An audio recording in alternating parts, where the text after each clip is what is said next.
In the world before World War II, everything was imperial. You had a British system, a French system, and so on, and they competed for everything. And if you weren't one of those imperial systems, you were probably one of the pieces that was getting fought over. So technology did not advance all that quickly. Markets were small and segmented and fragmented, and there was always the looming risk of military conflict. Ultimately, that competition brought us World War II and the destruction that came with it. At the end of World War II, the Americans made an offer to most of what we now know as the advanced world for a different way of operating. We would patrol the global oceans so that anyone could go anywhere and interface with any partner and sell into any market, if in exchange everyone would line up with us to fight the Soviets in the Cold War. And it worked. And for the first time in human history, there was such a thing as a global market. And by combining all those little disparate pieces into a single global whole, whether it was an imperial center of the United States or a colony, everyone could access manufactured goods and energy and finance and global transport really for the first time. And everyone started to specialize. And in that specialization, we founded the value added that eventually brought us to the world we're in today, where products can cross the world in a matter of days and supply chains can have hundreds of steps with no risk, and yet people can still finance the purchases relatively easily. Now, that was certainly true back in 2019. Since COVID and the recovery from COVID, we are already moving into a deglobalized era. We're only at the very beginning of the end of what we've come to know.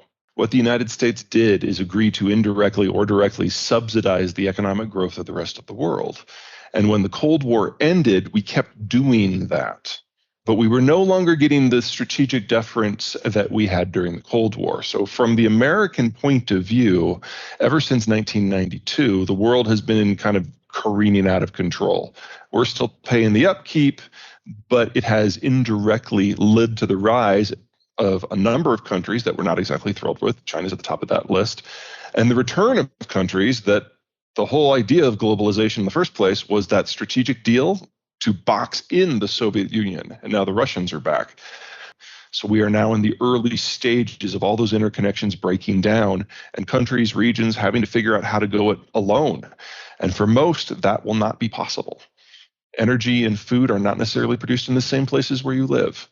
And if you break down global trade, we see cascading failures in absolutely every economic sector. Naval power was absolutely the biggest piece. There's actually an argument to be made now that even if the U.S. wanted to continue, it couldn't. We have shifted the way our Navy works over the last 30 years, and we're almost exclusively focused on projecting power through our carrier groups. We're going to have 14 of them by the end of the decade, and they're incredibly strong. That's how you knock off a country for sure. But if you want to patrol the global seas, you need destroyers, about 800 of them. We have 70. So there isn't a coalition of countries that could theoretically step in and take the Americans' place here. But there's another piece to it too. The rest of the world is not willing to defer to the United States on security matters, and that's the other half of the globalization equation. So whether it's from the point of view of the security provider or the consumer, this was always going to end, and now it is. Before World War II, transport was a little dicey. You had all these conflicting imperial systems. And you would either have to have de facto control over a body of water, or you would have to send your ships out to escort. And that meant there was limits on to how much could be shipped, and the cost was relatively high. You had to go fast to avoid foes at limited range. With globalization, that all went away. All the hostile navies of the world were sunk pretty much during World War II. The U.S. was one of the very few to survive, and then it was put to the service of the global commons, so that anyone could put any product on a ship and have high confidence that would get to its end destination. Now, in the early days of this, as Europe was recovering from the war, as Japan was rebuilding, and then ultimately as the colonies were being freed, this started with the same basic stuff that we had during the imperial era: iron ore, food, oil, the basics. But as time went on, it became apparent that you could have more and more ships with more and more product on the float. We started getting into this crazy idea called intermediate good trades, where you would make a bumper for a car or a carburetor, and you just specialize in that one thing. And that specialization expanded the volume of what we would transport by an order of 3 orders of magnitude.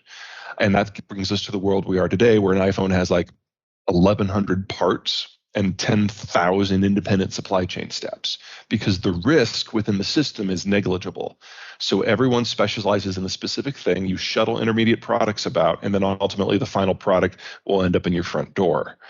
That is something that is so far past what has been reality in human history as to almost be obnoxious. But this is our normal today. And as we're discovering, whether it's because of the Ukraine war or the China lockdowns or the Trump tariffs or Brexit, you disrupt one piece of one supply chain and you do not get an end product.